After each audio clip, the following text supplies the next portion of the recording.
Grow Dialogue podcast is a liberation project that explores equity, inclusion, belonging, conflict resolution, and culture in the workplace and beyond, including in our personal relationships, families, and communities.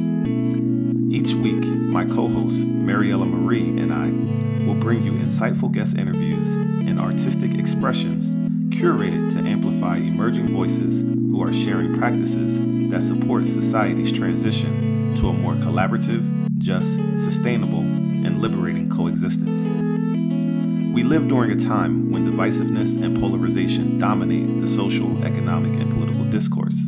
In response to this reality, and empowered with the skills of authentic dialogue and systems thinking, I created an anti-oppression framework for social sustainability called Theory of Indivisibility to help illuminate a different path forward.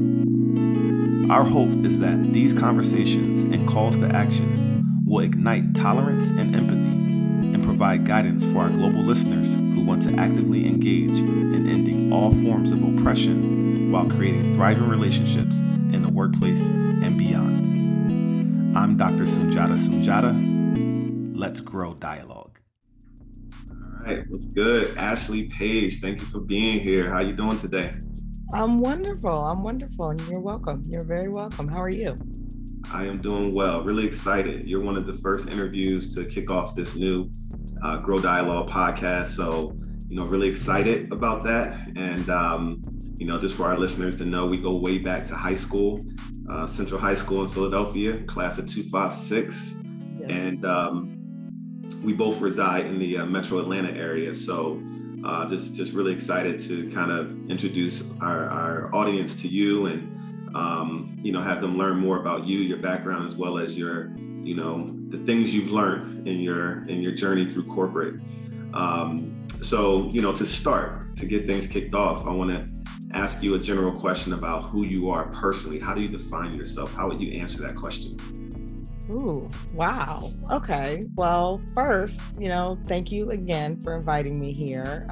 It truly is an honor to be here and to be able to catch up with you and be a part of this project.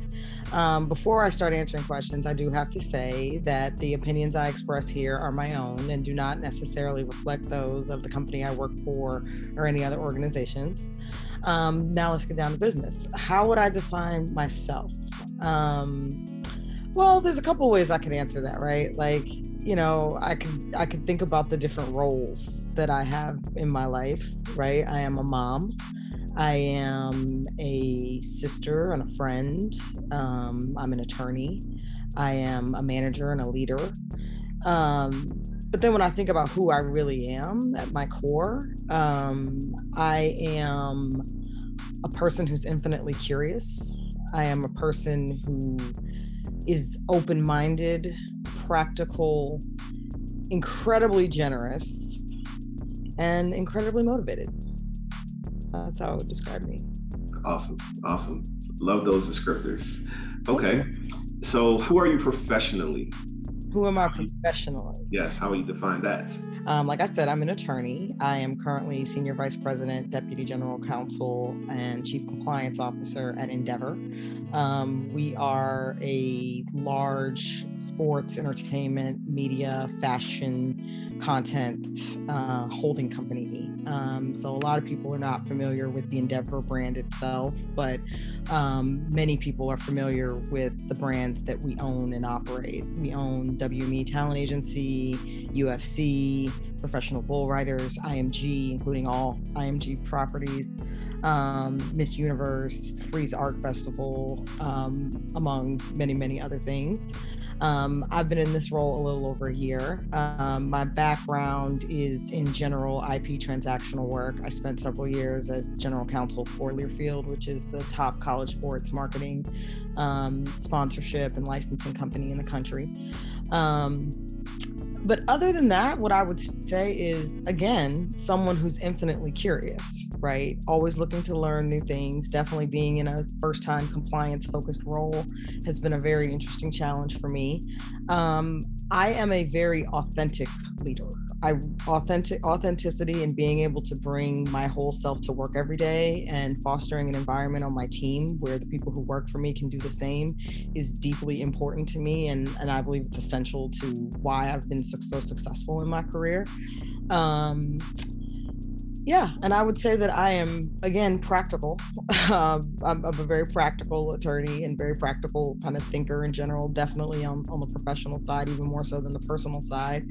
Um, and I'm a compassionate corporate leader, which I think is incredibly important as well. It really is. It really is. And you're, based on everything you shared, I'm sure that people that have had a privilege to work with you and for you have benefited greatly from all those, characteristics that you just explained. And especially the part about being an authentic leader, and that's a part of the work that we do at Grow Dialogue.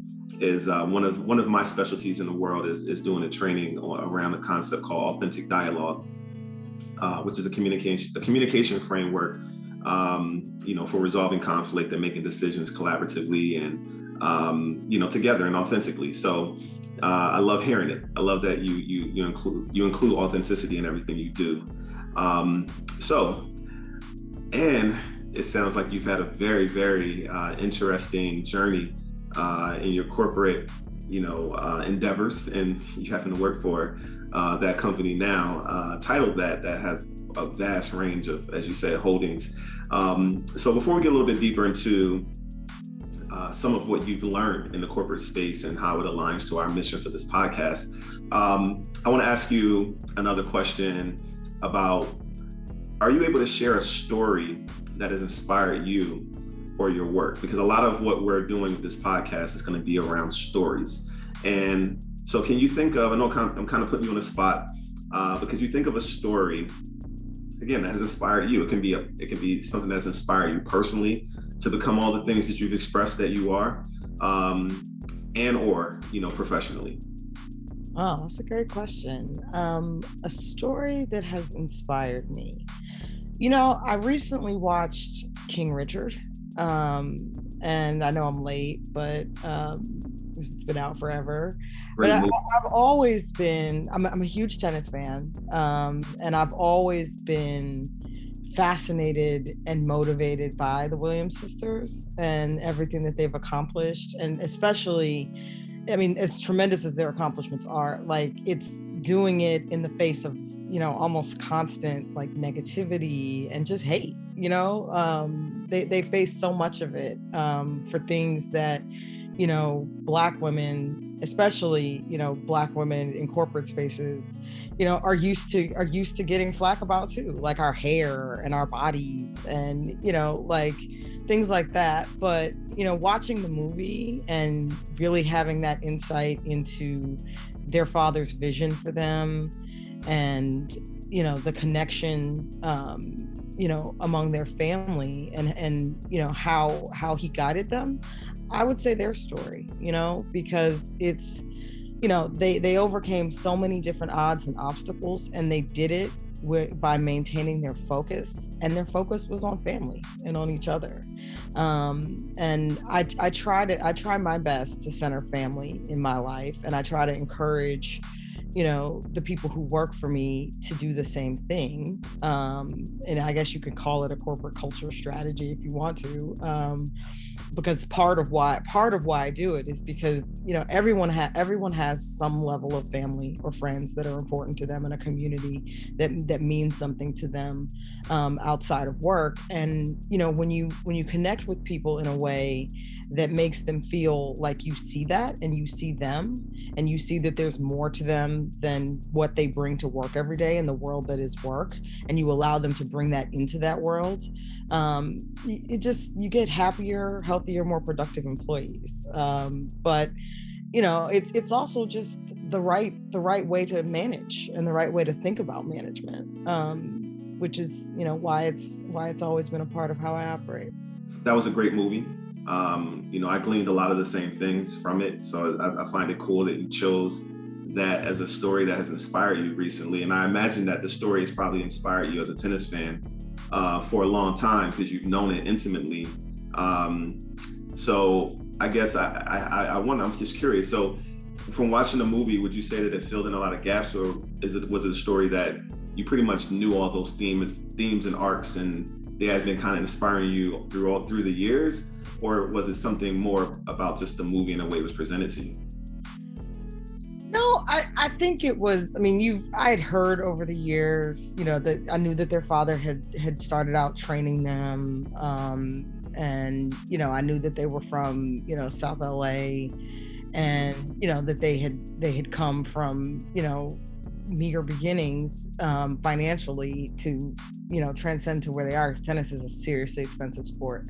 But there's a difference between knowing that and imagining in your mind the steps that one has to take to chart that course, and actually watching it in the way it was put together in the film. Sure. And I guess you could say in the back of my mind somewhere, that dedication and focus and commitment, and belief in yourself are things that you have to be successful. But when you watch those themes and concepts tied together in the way that they were in that movie, and in the context of such a public, and high success story, it really does bring it to the forefront of your mind and help it resonate with you in a different way. And that's what it did for me. Indeed, that makes sense. Okay, so let's go into your personal journey a little bit deeper here. So, when did you get clarity on the person that you were meant to be, personally and professionally? Oh, wow. Okay. So I don't know that I have complete clarity over the person that I'm meant to be, personally or professionally, or who I am personally or professionally. I've been through a lot of transition, in the past 2 years, personally and professionally, right? Like, I went through, a merger with, Learfield, and, my role changed. And now I'm back at the Endeavor level, at corporate level, in a compliance role, which is a completely new function for me, and leading a global team. So, there's been a lot of growth in that, a lot of learning. And, I'm starting to really try to think through what it is I want to do professionally. And I'm realizing that even outside of the law, I have, talents and interests, in content creation. I'm working on a book, that'll be coming out in early 2023. And, I'm just starting to kind of piece together who I want to be professionally, and starting to see myself in the context of a professional as not just a legal professional, right? But with tapping into some of my other interests and talents, which is something that, I've never really taken time to do. So I think there's much more learning and clarity to come for me when it comes to professionally. And the same is true personally. I'm a single mom now. I have two kids, 14 and 10. And over the past 2 years, went through an awful divorce, which culminated in the unfortunate suicide of my ex-husband and my kid's father. So, through all of that, I've dealt with things that I never thought I would have to face, things that if I had been able to conceive of them in my mind before facing them, I would have thought I would never be able to survive. And I have survived it. And I'm trying my best to lead two young humans through it as well. So, I'm learning, and the age that my children are at, right? They're changing every day. They're figuring out who they are. I mean, you're a parent, so then one of the coolest things about being a parent is all the things that your child teaches you about yourself, right? So my kids teach me new things every day about me, as they're learning about themselves. So, I would definitely describe myself personally and professionally in being in very much an exploratory and defining phase, as I'm kind of rebuilding these different aspects of my life, and deeply dedicated into rebuilding them in a way that gives me the life that I truly want. So much there. So much there. Thank you for sharing that. So, candidly, vulnerably, as someone who's had the privilege of following you on social, I know that you've candidly and transparently shared a lot of your story and your journey, as I've done as well. And I'm sure you've seen bits and pieces of my story. Well, I don't know, the algorithm is weird. Maybe you haven't, but I've seen yours, and because I've shared a lot about my divorce, that I went through and the reasons why, et cetera. So that resonates. And, I can't imagine, I haven't had to deal with, obviously my co-parent not being here to be supportive in co-raising these children. So for you having to do that, and from which the manner that caused it to happen and all of that with your children, man, I just can't imagine, I can't imagine. And through it all, you still, again, from the outside looking in, and I know we only get a small glimpse, you seem to do it with such, power and grace. And, Thank you. my hat's off to you. I don't wear hats, so I'll say my locks off to you. But I definitely recognize and, admire you for that. And I wanted to say too, I appreciate the story of evolution that you gave us, your explanation about getting clarity, because life isn't a destination, right? It's a journey. And, so I appreciate you bringing that context and nuance to this discussion.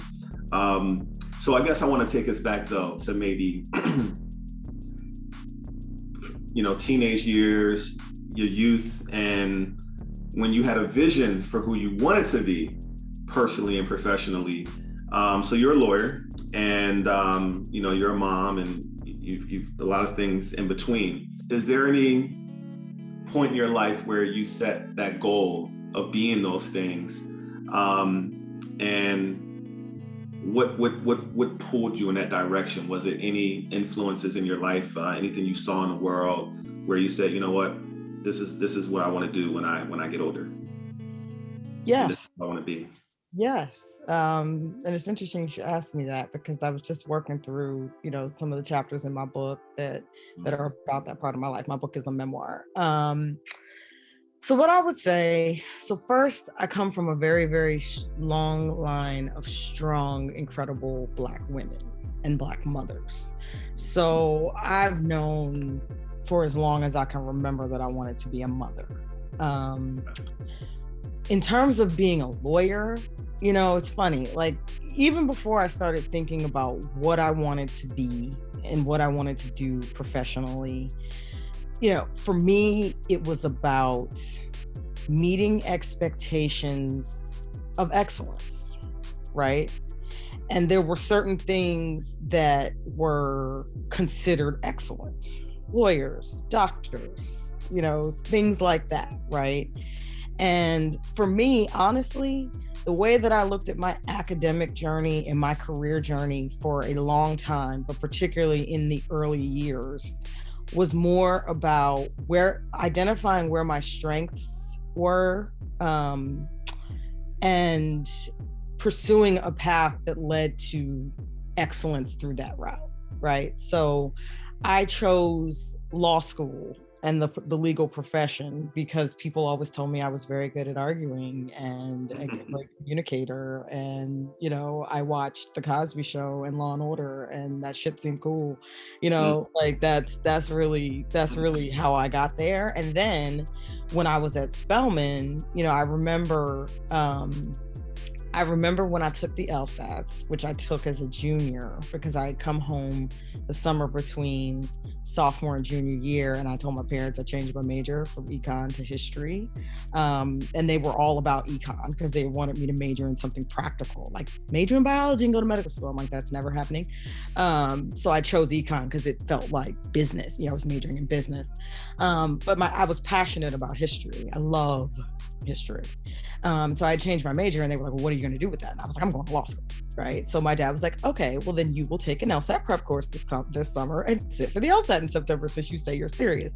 So I took it as a junior, and I remember when I got my scores back and I went to see Dr. Marilyn Davis at Spelman. She was my poli-sci professor, but she was also the pre-law advisor for Spelman students. And she looked at my grades and she looked at my scores and she said, so where do you want to go? And I said, I think I want to go to Boston University. And she said, why? And I said, well, they've been sending me all these, brochures and materials since, I took the LSAT, and I don't know, Boston looks nice. It's all leafy green, and fall foliage, and it looks nice, right? It's cool. And it's a good school. And she looked at me in my eyes and she said, if you like Boston, with these scores and these grades, you can go to Harvard. And I said, no, I can't. You can't be serious. And she said, I'm serious. And she was serious and she was right. So, then it became, okay, well, this is like a really prestigious thing. And like, this is excellent, right? Because we're pursuing excellence. And this is something super respectable I can tell all my peers and my parents. And, never mind that I'm about to borrow a mortgage to be able to go. Like, this is awesome, right? So like that kind of thinking, like that was how I made a lot of my decisions. And then once I actually got into the practice of law, I realized it wasn't any of what I thought it was. But again, like I'm a very practical person. Like, who knows what my career path would be if I had gotten out, and where I would be now if I had gotten out of the law, when I realized it wasn't what I thought it was. But for me, I had charted this path. I borrowed this money, I had this whole career now. Like, I got to make it work, right? Like, I'm not going to throw that away. You know what I mean? So, that's when I decided I wanted to focus on sports and trying to get into sports and entertainment, because that's something I'm really passionate about and love and have my whole life. And, that's when I decided to go that way. But again, it's always been about, building on the blocks that I've set. And my focus for a long time was really on excellence and meeting expectations and being a high achiever, more so than it was about really tapping into what I was really passionate about and what I really would enjoy doing. Oh my goodness, that story is so relatable.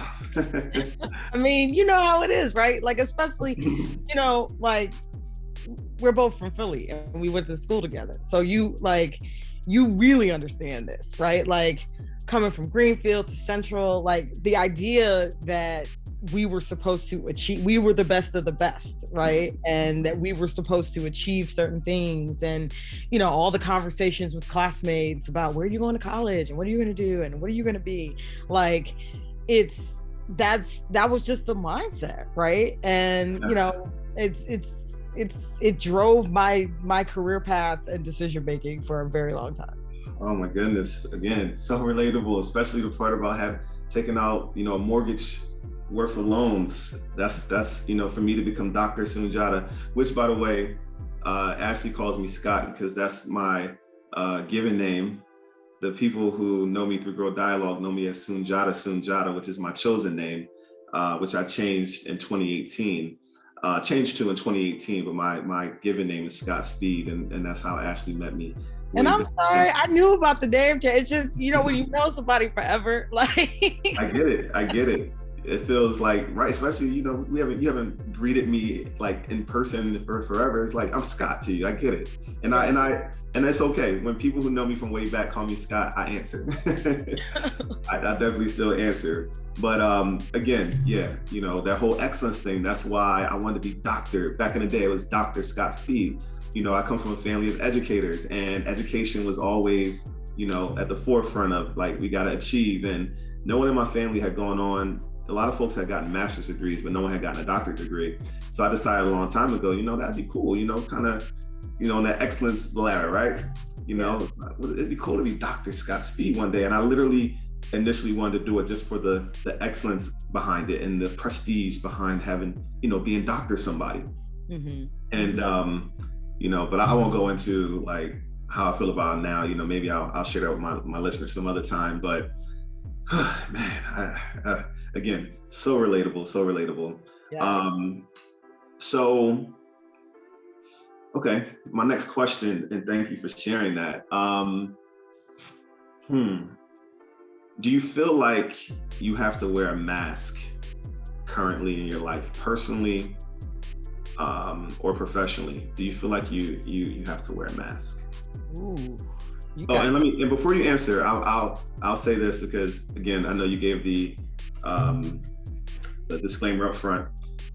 You can simply answer yes or no, or if you feel comfortable, you can share why, but you don't have to. well, thank you. Thank you. Um, no, but I did for a long time, both personally and professionally, right? So let's take the professional first. Okay. Like, this is not unique to me in the professional context, right? Like code switching and all of that, like that whole concept of changing your language, changing the way you might dress, or just the way you carry yourself at work, because you don't feel comfortable bringing that part of your blackness to work, right? Feeling like you have to wear your hair a certain way or not a certain way, right? Because you feel like it may hold you back in your career. Having to feign interest in things you have no interest in to try to make connections with people at work, because the only way to get the good deals to work on or get the promotion that you're looking for is if you can build a relationship with this group of white men that talk about nothing other than golf. And so you have to, and show no interest in actually getting to know you and making some sort of connection with you. So you've got to, change how you communicate in social circles with them to try to bridge that gap for yourself, right? Like these are all things that Black people who work in corporate America know well, right? So when I say I'm an authentic leader, and that is a core element of how I manage and how I lead, I can't sit here and pretend that I was always that way. And I admire people like my daughter actually comes to mind, my 10-year-old daughter, who seems to have such a strong sense of who she is and brings exactly who she is and shows up exactly as herself in every room, in every scenario. I admire people who got that and get that early. Because for me, it was a progression. It was an evolution, right? To realizing that bringing my authentic self to work every day was not only going to help free so much stress for me, that it was going to make other people who look like me more comfortable doing it too. That moment came for me when I first came in my previous role at the GC for RMG College, because it was my most senior role at that point in my career, and there were only a handful of Black women in the office, and I started noticing little things that as I started wearing my natural hair and doing certain like they started doing it too, and it was just a subtle thing, but it made me realize that I was in a position to empower others with how I was moving, right? And it made me realize, okay, not only do you owe it to yourself to start bringing your authentic self to work every day and take this mask off, you owe it to your peers, right? You owe it to your peers. What I will say personally, for a very long time, I was going through a lot of things in my personal life that I didn't talk about, even with some of my closest friends and family, because I felt like I had this perfect image that I had to maintain. Like I had this I went to Spelman and I had this handsome Morehouse man for a husband, and we had these two beautiful kids, a boy and a girl, and I had this successful career, and so did he, and we were this perfect little Atlanta Black power couple. But in reality, there were a lot of things going on beneath the surface, and in trying to keep up that mask, it really breeded a lot of shame, and the thing about shame is it makes you feel like things that you're going through, like you're the only one, Mhm. right? And that's never the case, right? In reality, everybody is going through something, right?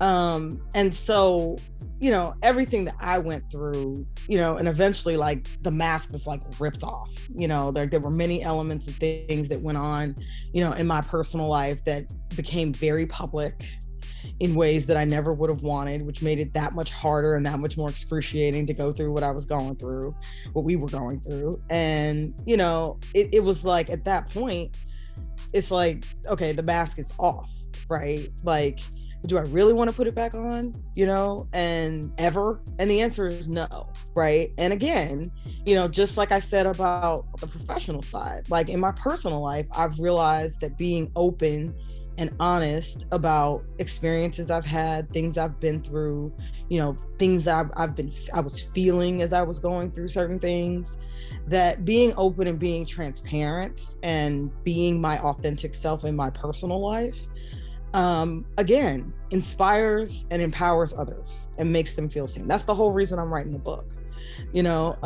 because I've told elements of my story to so many different people who have been so touched by it, and so just made them feel so connected, right? And that they and not alone, if that Yeah, makes sense. So, and that's, at the end of the day, that's what leading and being a good human is all about. indeed, indeed. Whew. Again, great shares, great insights. So much is relatable. I can't wait to connect personally so we can go a little deeper, but we don't have time to do that here. So I'm gonna keep it pushing. Wow, but thank you for sharing all of that and your journey. And I mean, I guess it's no mistake. We are the same age and kind of been on a similar trajectory. So it's resonating with me so much. So let's jump into corporate culture. All right. So you talked about the code switching element and how you eventually evolved away from the desire to, or feeling the need or desire to do it.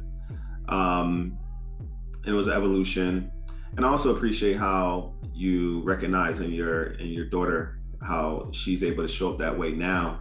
And I gotta imagine that based on your experience, you're able to encourage her and empower her to stay in that, so that she doesn't have to go through that journey that you went through, to like unlearning some things or feeling empowered in yourself over time. So I'm so excited for the next generation. So generally, what do you think corporate America's role should be in the struggle to end oppression in all forms? And I want to give you some context on why I asked that way. I've noticed that in the current climate, since 2020, especially after George Floyd, there was a huge shift in corporate culture around acknowledging, accepting the fact that there needs to be changes. And marginalized voices had more space than they had ever had before. Granted, there's been movements, or let's say initiatives, around diversity, equity, inclusion, et cetera, for many years prior to 2020. But what I've noticed is that since 2020, it's something that every organization was held accountable to address. And so for me, as someone who straddles different worlds, I straddle the corporate world through my consulting work, but I also do a lot of anti-oppression work in grassroots spaces. And so I wonder, again, what do you think corporate America's role should be? So that's a hard question to unpack, because Okay. on the one hand, I could say, it depends on the corporation, right? Like, I certainly think that there are organizations and companies out there that, either because of the products they make, because of the demographic of their employees or their primary customer base, or both, that they have a heightened and different set of obligations, that I would say. But more generally, I think put it this way, I think the biggest thing that any corporation can do, right, and should be doing is looking inward and focusing on the experiences of historically oppressed groups within their employee base, and making sure that their teams and organizations are not only diverse but equitable. Like, I think people sometimes forget what the E and the I and DEI. Like, so many organizations start focusing on hiring, and they forget about the equitable and the inclusive part, right? And inclusion really does tie into culture.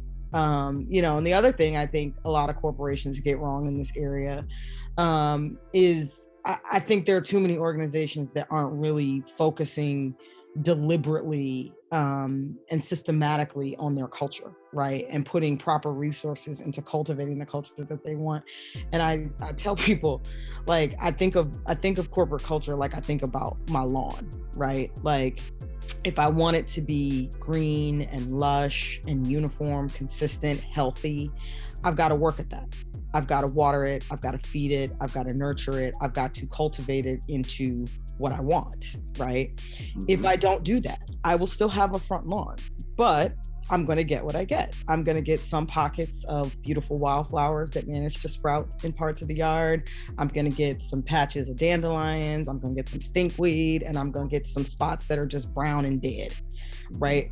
And that's what tends to happen, particularly in larger organizations where they aren't focusing deliberately, intentionally on cultivating a certain culture.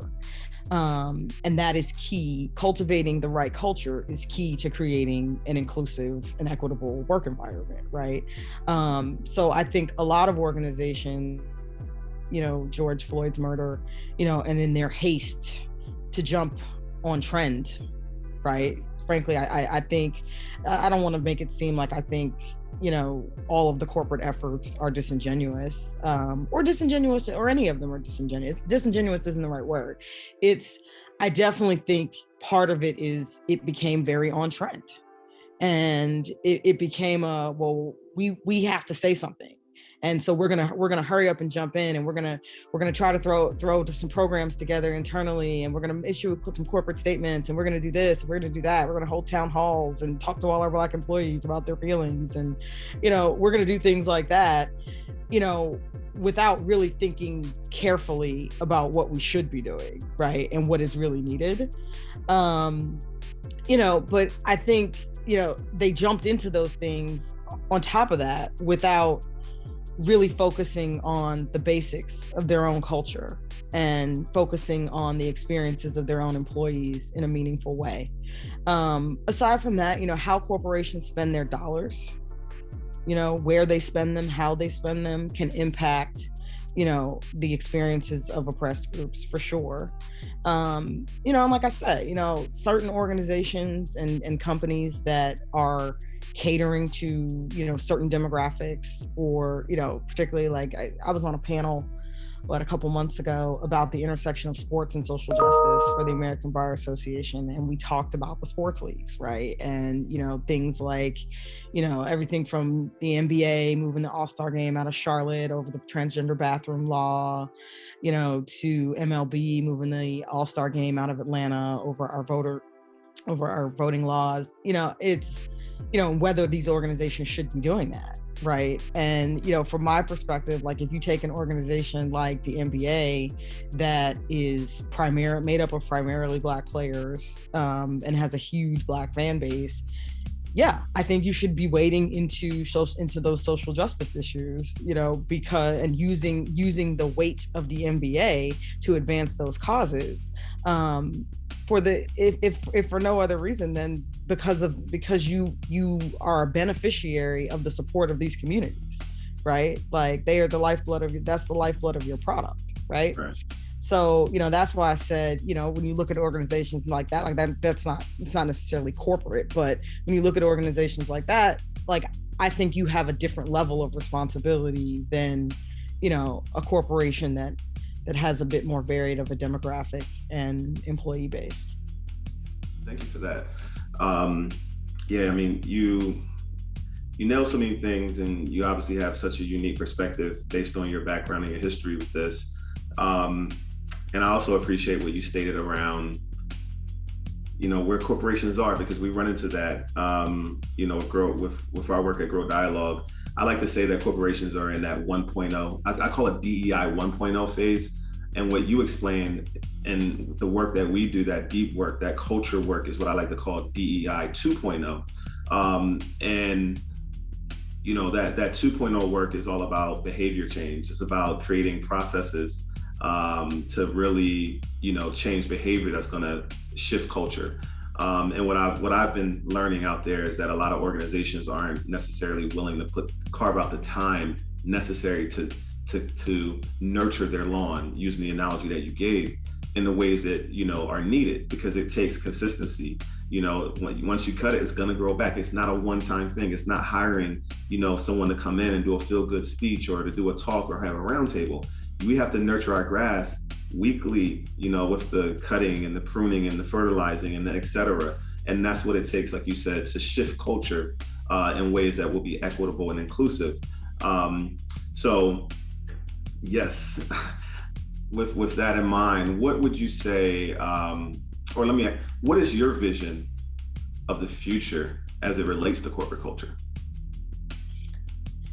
Oh, wow. That's a heavy question. My vision of the future. Are you asking that in terms of what I want to see? Are you asking that in terms of what I think we're going to get?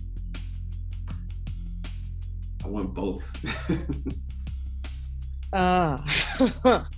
Okay. What I would like to see, I'll tell you this.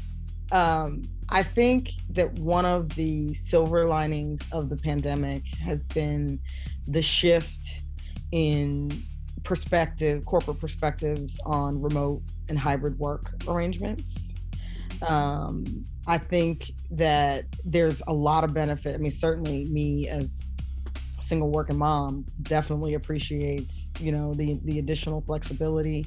But I think beyond that, I think it's going to allow for, better ways to target, content to employee bases, right? So, things that were logistically more challenging before, particularly in larger organizations like Endeavor, is so spread out, right? Like, as some of the challenges I've had to think through previously in terms of trainings and things like that, like do we have the budget to go to all these different offices and do all these different things? Like now, there's so much more that you can do virtually. And I think there will be a lot of ways to build on that and do more with, like you said, behavior shifting content and training. I think that the DEI waves are here to stay, because I think more and more, businesses are realizing that, they're not going to be able to continue to grow from an economic perspective in the way they want to grow without diverse teams. And, I wish I could say that I believe that, we're going in that direction for the moral reasons of it, but there are significant economic benefits to having legit DEI initiatives and practices and building diverse teams. And that is my vision, right? That we get to a place where just the workplace is more free, meaning people feel more free being themselves at work, right? And people feel like they can focus on the work and not so much on, all of the politics and stress that comes from, not feeling included in that way. I would like to see, the remote hybrid work arrangements stay. I think they're here to stay, regardless. But I think it's important, like when you think about, again, working parents, when you think about, things like I worked at Google for several years, and, they had and continue to have significant DEI challenges.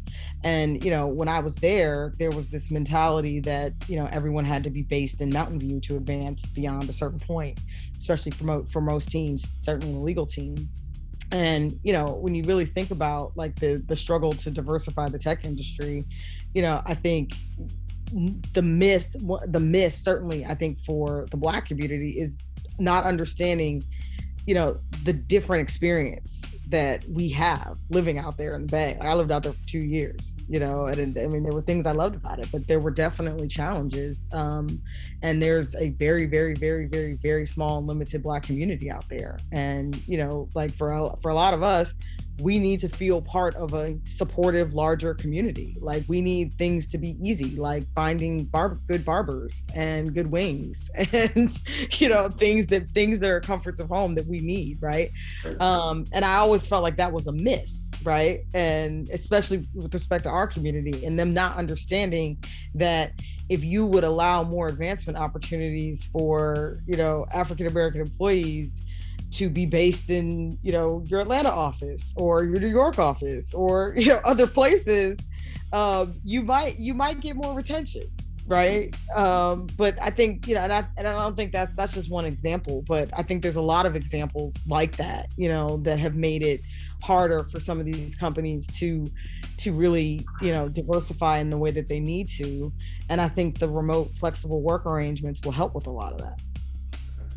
So I appreciate that. And so to close it out with my final question, you said that ultimately you would like to see corporate America be more free. Do you think that could be a vehicle for freedom in households and in communities and ultimately in nations based on people being able to be free at work? Well, yeah. I mean, first of all, I think,